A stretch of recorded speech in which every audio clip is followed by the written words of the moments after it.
ಅಧಿಕಾರ ತಗೊಂಡೆ ಮೇ ಮೇ ತಿಂಗಳಲ್ಲಿ 3 ತಿಂಗಳು ಅಧಿಕಾರದಲ್ಲಿದ್ದಪ್ಪ. ಆಯ್ತಪ್ಪ, ನಾನು ಜಿಲ್ಲಾ ಪಂಚಾಯತಿಗೆ ನಿಂತ್ಕೊಂಡೆ, ಏನು ನಿಮ್ಮ ಕೊಡುಗೆ? ಡೈರಿಗೆ ನಿಂತ್ಕೊಂಡೆ, ಏನು ನಿಮ್ಮ ಕೊಡುಗೆ? ಒಕ್ಕಲಿಗ ಸಂಘ ನಿಂತ್ಕೊಂಡೆ. ಬಾಲಣ್ಣ ಹತ್ರ ಇದ್ದಾಗ ಒಕ್ಕಲಿಗ ಸಂಘದಲ್ಲಿದ್ದೆ, ಸಾಹಿತ್ಯ ಪರಿಷತ್ತಲ್ಲಿದ್ದೆ, ಮುನ್ಸಿಪಲ್ ಅಧ್ಯಕ್ಷ ಆಗಿದ್ದೆ, ಯೂನಿಯನ್ನಲ್ಲಿದ್ದೆ.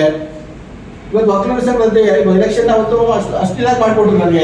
ಎಲ್ಲ ನಮ್ಮ ಮಾಗಡಿ ಹುಡುಗರನ್ನೆಲ್ಲ ಕರ್ಕೊಂಡೋಗಿ ಎಲ್ಲ ಬೇರೆ ತಾಲೂಕಿಗೆ ಬಿಟ್ಟು ತನ್ನು ಮನ ಎಲ್ಲ ಮಾಡಿ ಬಾಲಣ್ಣವ್ರು ಮಾಡಿಕೊಟ್ರು. ಅವತ್ತು ನಾನು ಮಂಜಣ್ಣವ್ರು ರಿಕ್ವೆಸ್ಟ್ ಮಾಡಿ ಕೇಳ್ಕೊಂಡೆ, ಈಗ ಮಂಜಣ್ಣವ್ರನ್ನ ಎಳೆಯೋದು ಬೇಡ, ಯಾಕೆಂದ್ರೆ ಅವ್ರಿಗೂ ನಮಗೂ ನಾವು ಅವ್ರ ಹತ್ರ ಇದ್ದೋ ವಿಶ್ವಾಸದಲ್ಲಿದ್ದೀವಿ. ಈ ಕಪ್ಪಿಗಳು ಅವಲೇ ಇವು, ಈ ಚೆಂಗ್ಳುಗಳು, ಈ ಮಂಗಣ್ಣಿ ಅಂತ ಚೆಂಗ್ಳುಗಳು ಅವಲ್ಲ ಅಂತ ಮಾತಾಡ್ಬೇಕಾಗ್ತದೆ ಅಷ್ಟೇ. ನನ್ನ ಹತ್ರ ಇನ್ನೂ ಆಸ್ತಿಗಳವೆ. ಅದು ಮಂಗಣ್ಣಿಗೆ ಹೇಳಿ, ನೀನು ಲೀಡಾಗಿದೆಯಪ್ಪ, ಲೀಡರ್ ಬಕೆಟ್ ಇಟ್ಕೊಂಡು ರಾಜಕೀಯ ಮಾಡ್ತೀಯ, ಮಾಡ್ಕೊಳಕ್ಕೆ ನನ್ನ ಬಗ್ಗೆ ಮಾತಾಡೋ ನೈತಿಕತೆ ಇಲ್ಲ.